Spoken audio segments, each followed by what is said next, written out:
กรณ์อะไรบ้างครับก็จะมีกล่องกระดาษแล้วก็สีน้ำมีคัตเตอร์มีไม้บรรทัดแล้วก็มีปากกาเคมีมีดินสอเดี๋ยวเรามาทำกันเลยปิ้งปิ้งที่ตัดออกมานะครับก็จะมีต้นคริสต์มาส2 อันเพื่อที่จะมาซ้อนกันแล้วก็มีดาวอันแล้วก็มีฐาน3 อันนี่คือฐานนี่คือต้นโอเคครับนี่คือดาวครับเดี๋ยวเราจะไปทาสีกันก่อนนะคะทาสีกันเลยปิ้งน้ำมาแล้วเดี๋ยวเราจะมาทาสีกันนะคะน้ำมาสีไม่ใช่หรออันดับแรกสีน้องไม่จะเอาสีเขียวเราจะทาสีเขียวนะคะที่ต้นของคริสต์มาสนะคะเอาเป็นที่ต้นของต้นคริสต์มาสที่ต้นของต้นคริสต์มาสไม่ใช่คริสต์มาสโอเคนี่นะคะสีเขียวนะคะ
เสร็จแล้วนะคะสำหรับต้นคริสต์มาสที่ไป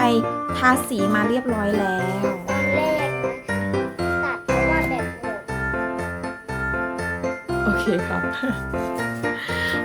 นี่นะคะต้นคริสต์มาสของเราจะเสียบเข้าไปได้เลยนะคะโดยที่ไม่ต้องใช้กาว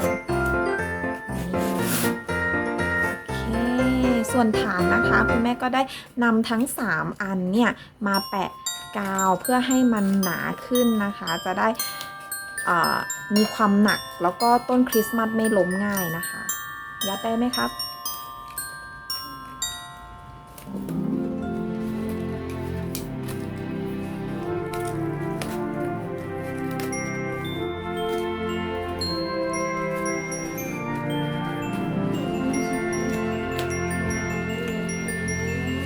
แล้วก็ดาว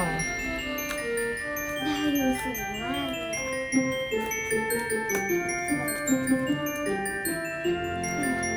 โอเคเรียบร้อยแล้วท่าแดต้นคริสต์มาสของเราเดี๋ยวเราจะเอาของตกแต่งนะคะมาตกแต่งต้นคริสต์มาสแล้วก็ไฟสีสันสวยงามนะคะมาตกแต่งต้นคริสต์มาสของเราให้มีสีสันมากยิ่งขึ้นเดี๋ยวเราไปตกแต่งกันเลยก็เสร็จแล้ว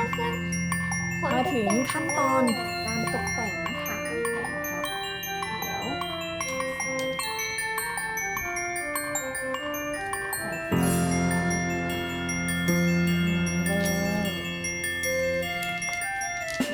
ไปรอบๆนะคะเพื่อความสวยงามของต้นคริสต์มาส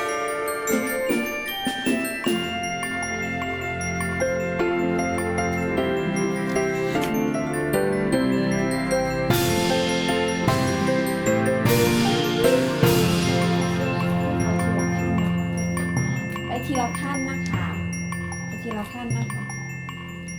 เพื่อที่เวลาที่เราใส่ของประดับนะคะจะได้ประดับเป็นขั้นๆนะสวยงามใกล้ความจริงแล้ว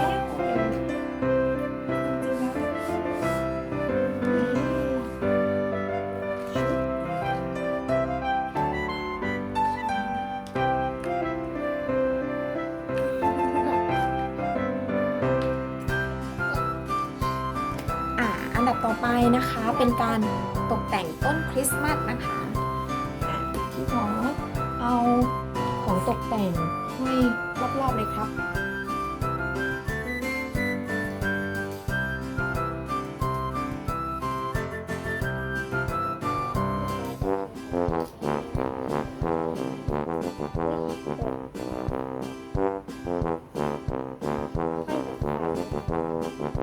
ได้ห้อยตรงไฟเลยค่ะ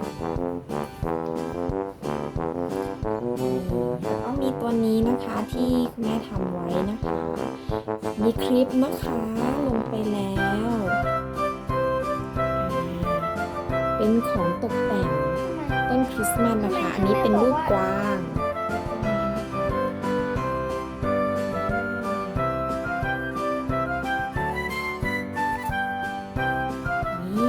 สวยงามมาก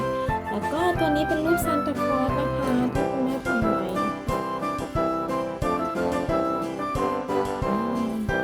เอามาตกแต่ง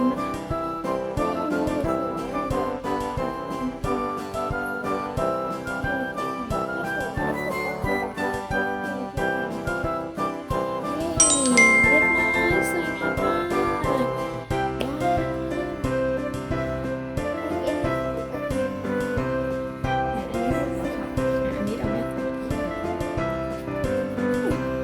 ของตกแต่งทุกอย่างต้นคริสต์มาสทุกอย่างเราทำเองหมดเลยนะคะยกเป็นไฟ อันนี้ก็เหมือนกัน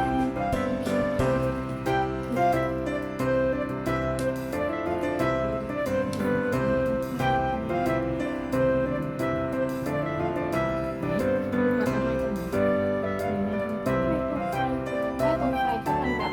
ที่มันชี้ๆหน่อยอ่ะมันจะได้ไม่รู้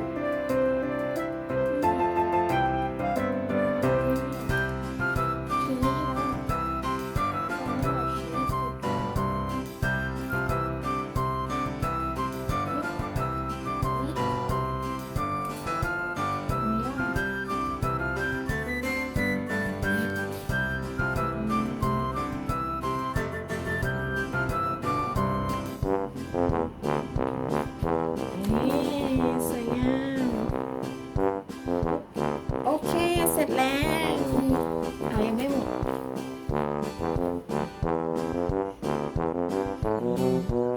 ใส่ด้านบนเลย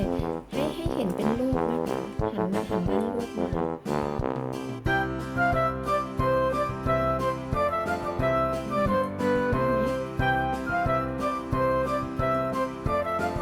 โอเค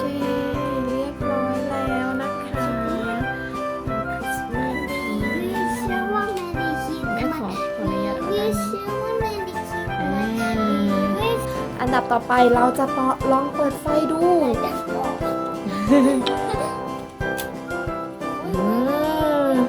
เป็นยังไงบ้างสวยงามมากเลย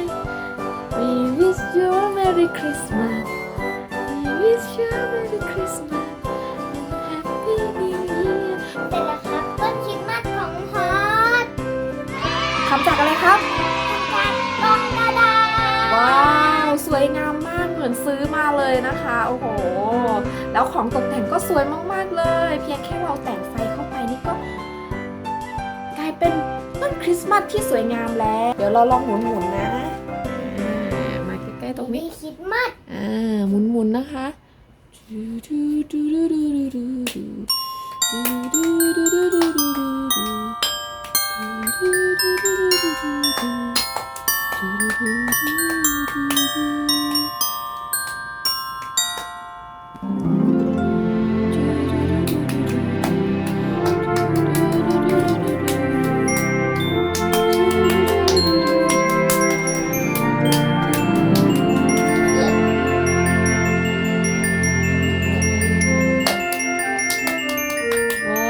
สวยงามม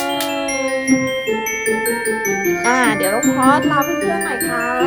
Merry Christmas Merry Christmas and Happy New Year and Happy New Year เย้ สำหรับ วันนี้ พอต้องลาไปก่อน อย่าลืมกดไลค์ กดแชร์ กด Subscribe ให้พอด้วยนะ บ๊ายบาย ใครที่ชอบต้นคริสต์มาสต้นนี้ก็คอมเมนต์มาได้นะคะ บ๊ายบายค่ะ